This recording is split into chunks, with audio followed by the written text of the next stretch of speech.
Hello team, welcome to another ATP Geopolitics video with myself, Jonathan MS Pearce. This is a Ukraine War Frontline update, first one for 2 weeks, maybe even a day longer than that, goodness me.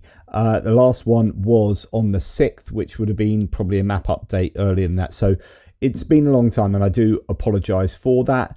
There are a lot of pins on the map, as you can see here.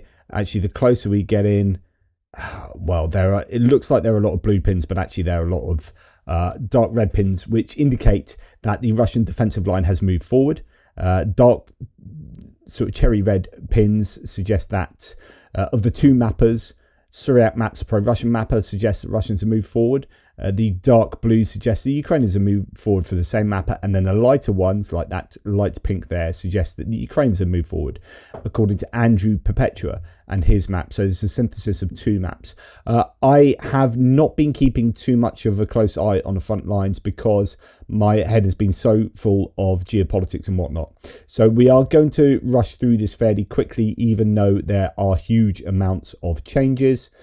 First of all, Tetkino, this area up in the Kursk Oblast, where the Ukrainians have been sort of holed up now. Well, they went on the attack, moved into Tetkino across the border here. This is a Russian town, and then it looked like the Russians pushed them back, and they were fighting more on the outskirts. That appears to have been somewhat stable for quite some time. The river here really acts as a natural barrier, so the Ukrainians have been able to take this land to the west of the same river as it comes down here through Tetkino. But fighting through Tetkino, the Russians have I guess the Ukrainians probably thought it wasn't worth too much of their effort trying to push on to a great degree here. It's quite a lot of resources required, and actually they need those troops elsewhere. That's my speculation. The Russians have, according to Andrew Perpetua, there's evidence now to suggest that the Russians have much greater control in that area to the south east of Tetkino. Then we come across here and we see a couple of things. First of all, the town of Oleksandriia here appears to be much more under the control of the Ukrainians than it was. This was this kind of bit of a salient, well, I don't know if that's the correct word actually. It was this area where the Russians had control, but then they previously had control of Kindrativka and Andriivka and down into Varachina as well. And the Ukrainians had taken Kindrativka, they're taken Andriivka, and these were places that were very difficult to supply because there's this river here, kind of almost like a lake scenario, and the Russians couldn't basically supply Kindrativka at all, given that the Ukrainians had control of the road up here. So they lost Kindrativka, then they lost they lost Andriivka, and then this meant that it was obvious that the Ukrainians were going to push into Oleksandriia, with the Russians struggling to come from the north there. There's no kind of roads or, you've got the river in the way. It's interesting that Syriac Maps thinks that the Russians have taken control south of this water course here, where there was previously a bit of a disaster. Russian sources talking about like lots of dead bodies in the water and all sorts there. But anyway, the Ukrainians having some success over the course of the last 2 weeks in Oleksandriia. I haven't heard too much since then. We've got Oleksandriia, some people call it, depends how it's transcribed. But Oleksandriia here, the Ukrainians have taken control of half of that. That was on the 14th. Of course, that's 8 days ago now. And haven't really heard anything since then. But, looking better there. Syriac Maps thinking that the Russians have more control down in Varachina than Andrew Perpetua, who has a Russian defensive line right back up here north of Mechanized, and quite a big difference of opinion between the mappers there. So we are going to now move across from the Kursk and Sumy areas to the Kharkiv sector, where, according to Syriac Maps, the pro-Russian mapper, the Russians have made really significant, it depends what your benchmark is, but comparatively significant progress around here, because this has been really stable for an awful long time, and pushed the Ukrainians south of the Vovcha River here. This is Vovchansk, And yeah, if that is true, then that's pretty challenging. The Ukrainians were having some success pushing the Russians back in Vovchansk earlier, some months back, but maybe the tide has turned there.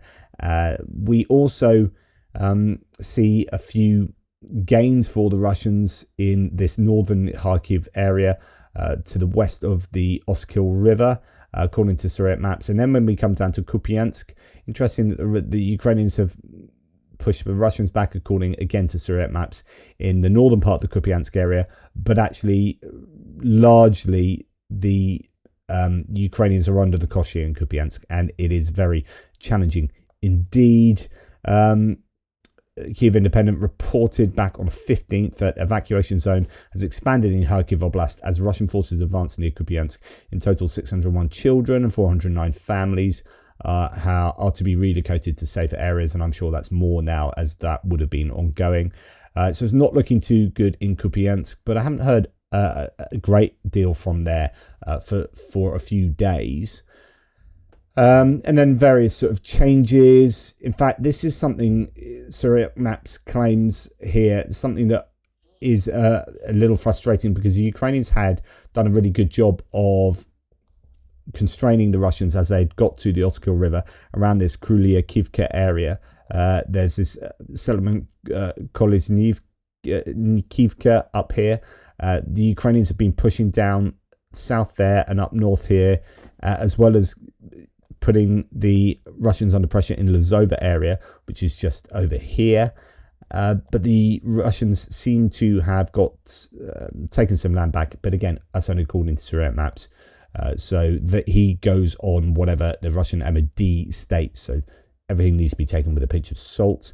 A little bit of a gain further to the south. And then we get to the Liman direction. And Andriy Perpetua admits that the Russians have been making some moves towards the west here and towards Novoselivka. The Soviet maps suggesting that actually their gains have been far greater. Torska now well under control of the Russians, according to him. It's Torska over here. You've got Liman being put under increasing pressure here as the Russians are getting closer and closer. And this was, of course, one of the heavily fought over towns when the Ukrainians did their lightning counteroffensive, taking back Liman and then pushing further towards Crimea. Now they have been pushed back, the Ukrainians and the Russians having quite a deal of success around that Liman sector. South of the Siversk Donetsk River and the south of Crimea and Serebryansky Forest, we have the Siversk sector, where the Russians are also having some success getting, encroaching upon Siversk from the south. Soviet maps again disagreeing with Andriy Perpetua in quite how close the Russians are to the Ukrainians here in Siversk, but it's not looking particularly rosy for the Ukrainians there either. And then we come down to Chasiv Yar. Now in Chasiv Yar, no changes, no pins there. Soviet maps has again Russian gains, although there are quite a few pins there, but that actually is a relatively small area of land, thin slivers of land up there. And then down south around Kostyantynivka. Now, there are those that are now saying the fight for Kostyantynivka has indeed started. If we look at, we have play for our Kostyantynivka city. The battle for the city has officially started. The first Russians were able to cross the Yahidka Dachas and enter the city's residential area, in particular the previously flattened Santurinivka district. For now, the Russians are being eliminated quickly by Ukrainian forces, but the trend is not encouraging at all. Of course, they do this. They sacrifice huge numbers of people to get to a particular position, then hold on to it by sacrificing even more, and then eventually they control somewhere, right? Since they are being recorded multiple times in southeasternmost Santurinivka district, and that's now been added to the grey zone. So if we look at this on my map, the red point represents an example of where the Russian soldier was eliminated in the city, which is to say, if we come to Kostyantynivka, where they're talking about there is the Russians having got into this area of the southeasternmost part of Kupiansk. So they've got into that area, already taking control of these dachas here, which is what Playfra was discussing in the previous post. So no change for Andrew Perpetua according to his mapping here, but Surret Maps has the Russians fully in control of this area, which is actually what Playfra would say as well, that actually the Russians control. So it's more over here that the Russians control. But we'll see. It's definitely challenging for the Russians around there. Some interesting, completely opposite claims here further south from Kostyantynivka, between there and then getting on to the sort of almost a bunny ears sector over here. This was the Touretsk area where Andrew Perpetua has the Russians being pushed back or not controlling. It doesn't necessarily mean that the Ukrainians have attacked there, but actually something suggests that the Russians aren't in control of that.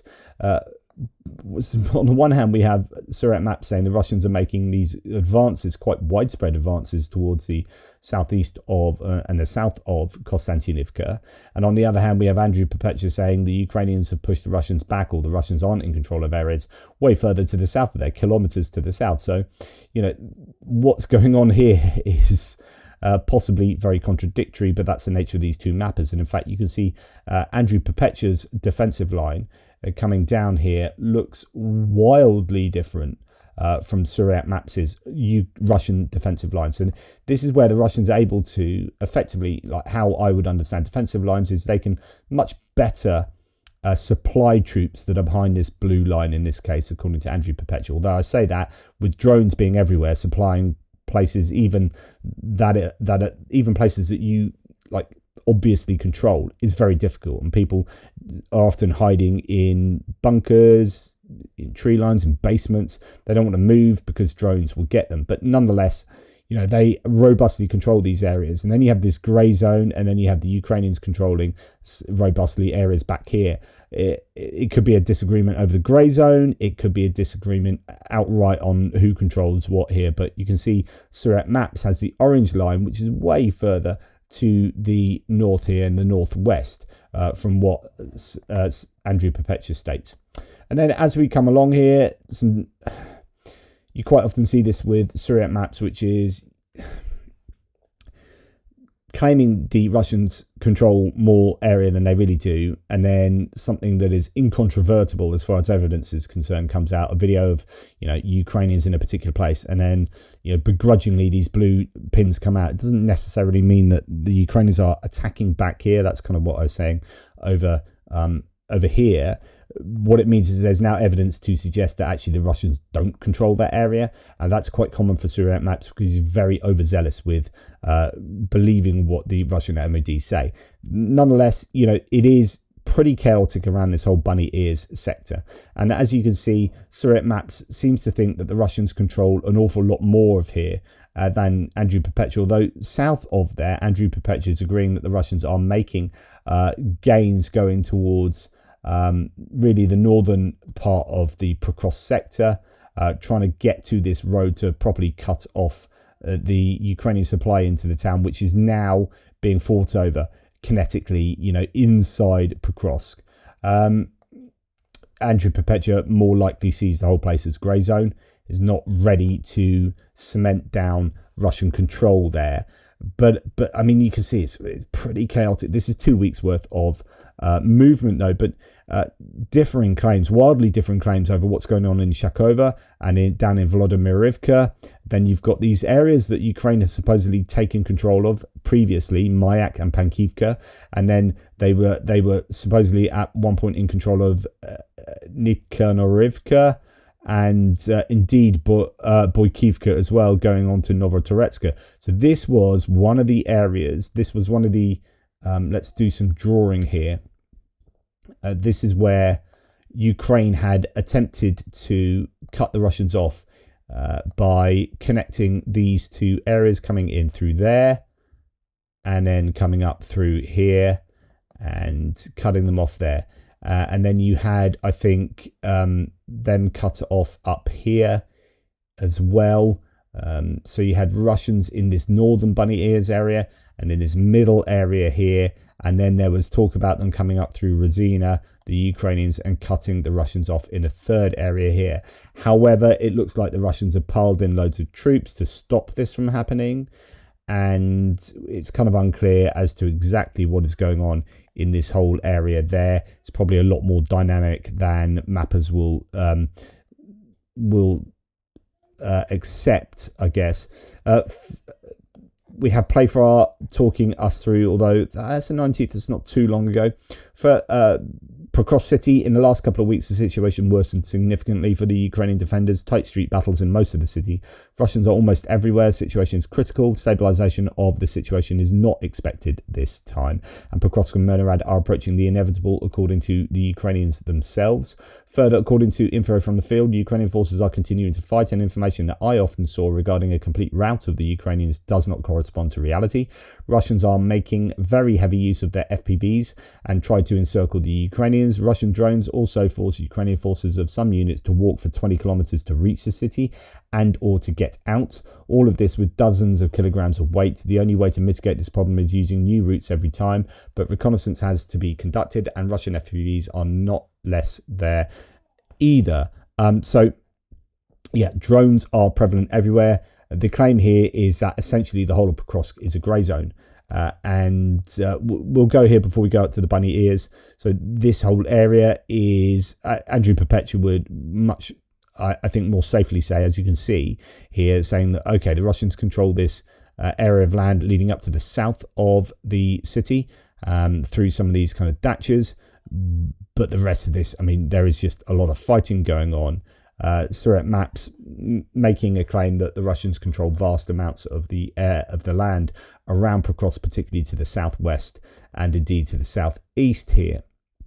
Okay, I think there is, Bandera Fella here's another source saying, and this is from fairly recently, I think, the 20th, a couple of days ago, goes through all of the city area, really, particularly to the south here, and actually saying that the Russians control quite a bit of this land, basically around here. If you see that, hopefully you can see that road connecting. So if you zoom in just a little bit, that road connecting this other road here is on this map. That's there. So you get quite a lot of red control.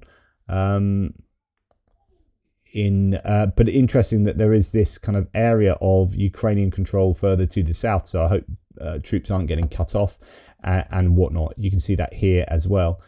This area that's surrounded almost entirely, almost cut off, a thin neck there. But yeah, you can look at the details from different sources talking about which streets are being taken. Northwest Pokrovsk is red. The Russians have chewed into the private sector, moving house to house, using living rooms for fire positions. They're already near school number 2. It's a hard read. There's slaughter in a maze of ruins, he says. Central blocks, heavy contact inside the blocks, full trench in a building type stuff. You walk past the living room with a dead Russian slumped over a coffee table. They've managed to wedge into several multi-story buildings, turn them into forward bunkers. Our defenders are inside the same buildings, floor by floor fighting. We retake one entrance. They sneak back through the garage. It's an effing parasite fight. Citadel, the fortress node, still contested. Our boys are fighting like rabid wolves not to let it fall. That chunk of concrete is key. Lose it and the whole centre folds inward. The rats know it. That's why they're flooding it with blood. Industrial zone infestation confirmed. They're holed up in the plant ruins using broken conveyor belts as cover. Rail station and market area under the grind. They're trying to slice the central sector from the rest, cut us off, box in our units. Nobody's giving ground without leaving chunks of Russian, chunks of orc, as they say, in the foundations. Every room, every trench, every hallway held by men who've seen hell and made it blink first. Support them every way you can. Drones, gear, attention, rage, whatever burns inside you. Feed it into the fight. The bravest stand here. let's stand behind them. So it is tough. Pokrovsk is all going off there. There have also been large mechanized attacks around this area for the first time in a considerable period of time. And the Russians have, I mean, this is going back to October the 14th, but this has happened actually quite consistently since then.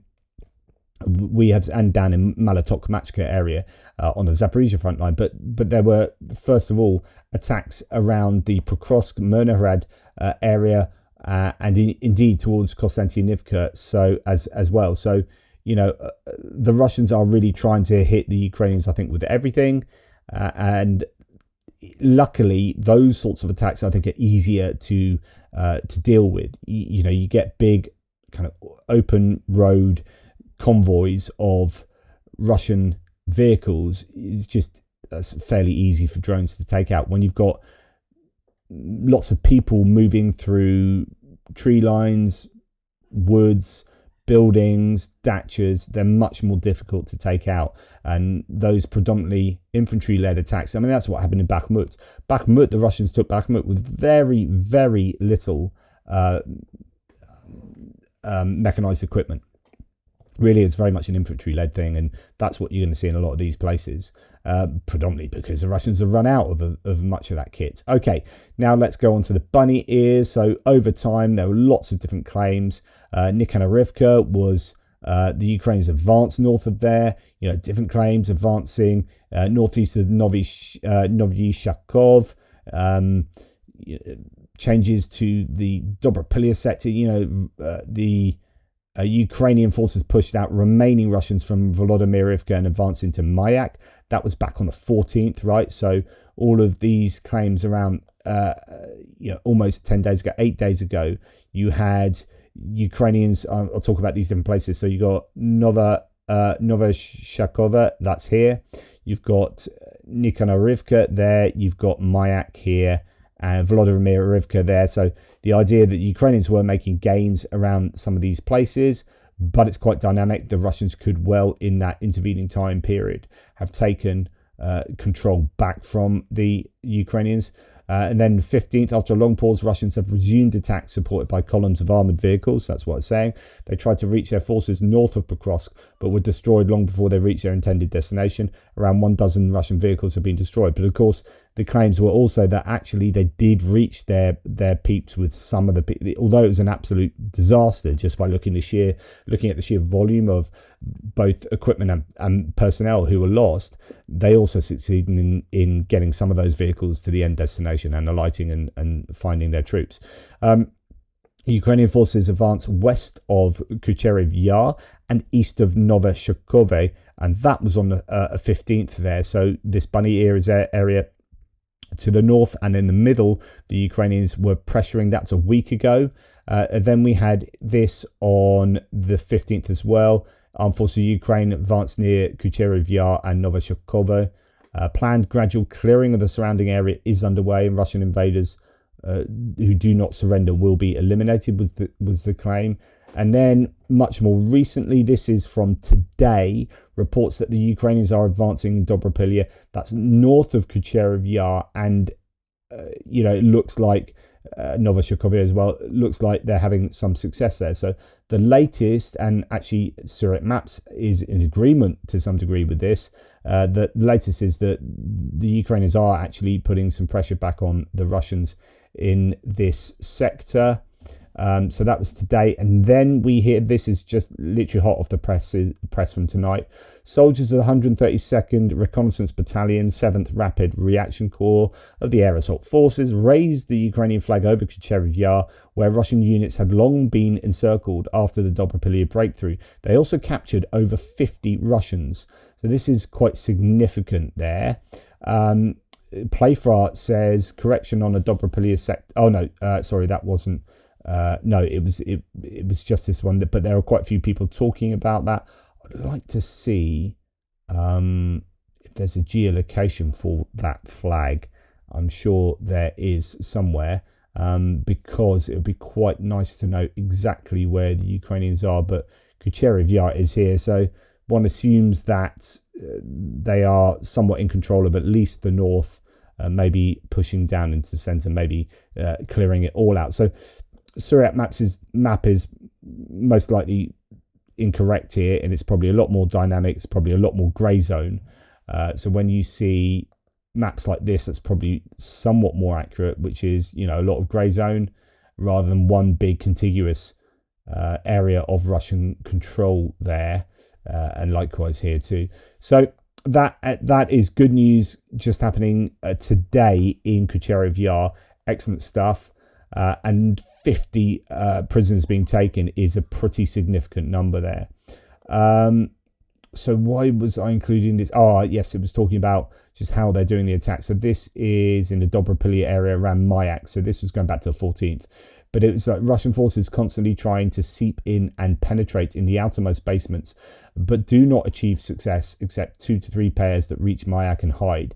And this is what goes on. You know, you can talk about this with regard to Pokrovsk itself, but any of these towns and villages, especially ones that are closely connected, is, you know, pairs 2s and 3s attacking, small little squads and whatnot, infiltrating. It's really difficult to know who controls the land robustly, because there are just, like, you know, people moving around, getting into fights here and there, and it's probably just largely grey zone in much of the area. Okay, what else do we have? This is, the Ukrainians advancing in Volodymyrivka. So this is on the 19th, and this suggests that the Russians had taken back or pushed the Ukrainians back in Volodymyrivka way, because remember we had previously said that Ukrainians had got to Pankivka and Mayak, and so now if they're on the 19th fighting over Volodymyrivka again, then it goes to show that there's this ebb and flow taking place there. But so that looks like, I don't know, that's this kind of area here. So anyway, Ukrainians fighting over Volodymyrivka, trying to keep the Russians out of Shakova. Be interested to know how many forces the Russians really have pushed into this area to try and take Pokrovsk and Shakova as well. That's pretty interesting. Claim that this is from yesterday, that Ukraine has taken Oleksandriia in the Dobropillia area. We can go down there. I mean, ostensibly though, much of what's going on along this entire front, you know, from Siversk really right down to the south here, it's just the Russians are having quite a lot of success. They are pushing the Ukrainians on, but it does of course come at a huge cost. But in terms of territory, they are willing to make that sacrifice. A bit of push and shove here, or Suriyat maps being overzealous and then tweaking the maps thereafter. We get to it just is not really worth me going into too much detail about what's going on around here, other than the Russians are having generally quite a bit of success. I was trying to remember where Oleksandriia was. I talked about that in the last mapping update, but it's this generally Dobropillia area, but it's fairly substantial. But you can see, just, you know, need I talk about all of these places? Just really consistent. Both mappers agreeing that the Russians having fairly consistent success in just grinding on right up and down this entire front. There's nowhere that they're not really having success in terms of taking territory. And then we heard a lot of news this week of attacks into Malatok-Kamachka area. In fact, there were, I think, 4 attacks pretty close to Malatok-Kamachka. I think it was Novodalivka. But anyway, a number of places where the Russians were pushing on, and they lost an awful lot of kit and personnel. But the question is, you know, did they succeed in taking land? We've not seen too much change, to be honest, and that's quite a lot of losses they've taken, all things considered. Mali Shabaki as well. Shabaki is an area where the Russians were attacking too, but Ukrainians having some success there and keeping them at bay in Kupiansk as well. For 2 weeks, That's not a huge amount of gain that the Russians have made. In fact, really, according to Surat maps, they've only made just this tiny area here, and the Ukrainians retaken some land back southeast of Stepnohirsk. So, yeah, that was an area I was worried about, because obviously the further north they get there, the closer they get to Zaporizhia, and that really is a major city. And the Russians have had some mech disaster in this general area. That's good news. But looking at their gains over 2 weeks, you can see how substantial they are. And the Ukrainians they don't have the forces, it appears, to be able to do enough here. And the Russians, don't forget, they are absolutely flattening these frontline areas with guided glide bombs. 270 bombs a day. And I don't know how many the Ukrainians are able to throw at the Russians, but it ain't that. It ain't that at all. And so these are, I think, guided glide bombs, if you're going to look back at this war as a military analyst, I think they're going to have to recognise that guided glide bombs were one of the core reasons why the Russians have been able to do what they've done over the last year or so. It all started in Avdiivka, and it all started, well, we can talk about the pipeline that they used to get behind the Ukrainians there, but really, this is when they started using the guided glide bombs. And you can release these bombs from 50, 70 kilometers away, and now they're talking about 200 kilometers. And so you can effectively fly your planes with impunity, and then bomb the crap out of these. You're not having to fly over them. You can release these bombs from an absolute, mile away, from 70 miles away, and you can still do so much damage. And 270 of these substantial bombs being dropped every single day is super challenging for the Ukrainians. Right, we are going to now, and really, so just to go back to that point, is that the Ukrainians should have been provided with more planes and more guided glide bombs. It is, I think, and cheap ones as well, not just like the really good French ones that have their own propulsion, but make their own bombs from older Soviet stocks or whatever. But just have enough planes to fly them, do to the Russians what the Russians are doing to them. Honestly, there's been an asymmetry there that I think has really benefited Russia. Now, interesting that there's all sorts going on along the Dnipro River. I don't know how much of this is serious movement or just rejigging. I don't know, but there appears to be fighting around the Novokakhovka area. This is where the dam was, and some of the islands in the delta there. Russians taking control of a little bit there. Ukrainians maybe pushing the Russians back at that bridge or part of the dam infrastructure as was.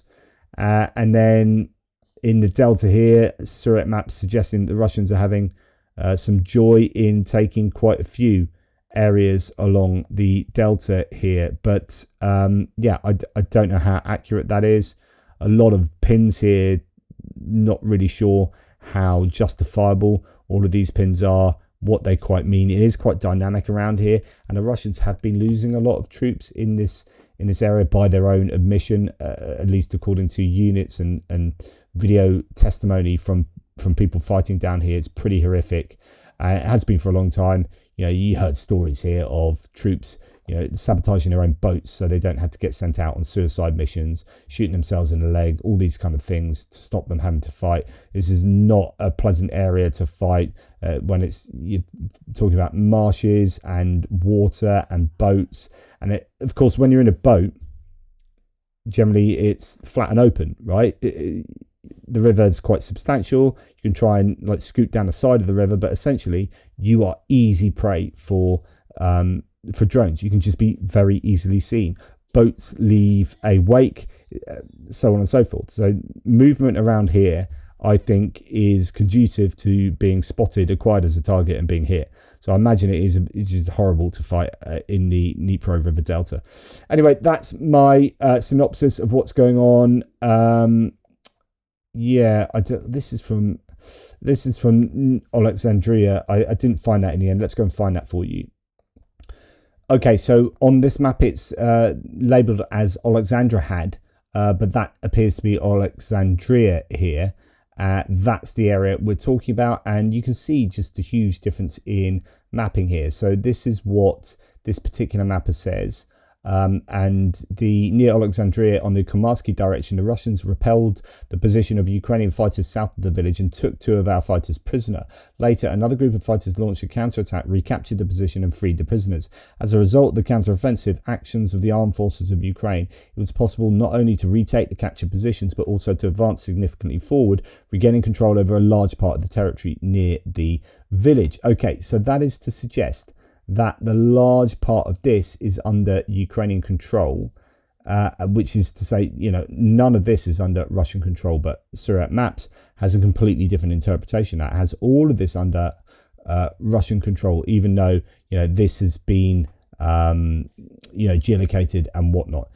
What's interesting for me here, though, is just the sheer lack of numbers of people who take control of areas of land. And this is why, if either side could amass like really significant troops in one area, so if you put 5,000 troops here, you could just you could do so much, you could take so much territory, because I'm fairly sure that both sides are relatively thinly manned right throughout these areas. When you hear about 2 people were taken prisoner here, and it's we've got 5 people fighting, or 10 people, and it's like, you understand that some of these villages that you're talking about, troops fighting over, that actually, when you look at maps like this and you see all this huge area, you're thinking, goodness me, there must be thousands of people fighting over this area, and then thousands of people all over, thousands more up here, and thousands more up here, and then, okay, no,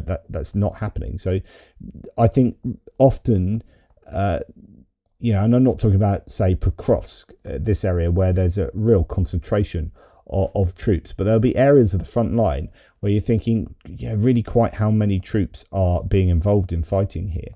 We take some random place in Zaporizhia, like Myrna and Zahirna, how many Ukrainians are defending this front line, and how much defense is being done by drone, really, as well. Anyway, that's just me kind of sounding off there. Let me know what you think. Appreciate your support. Take care. I'll speak to you soon.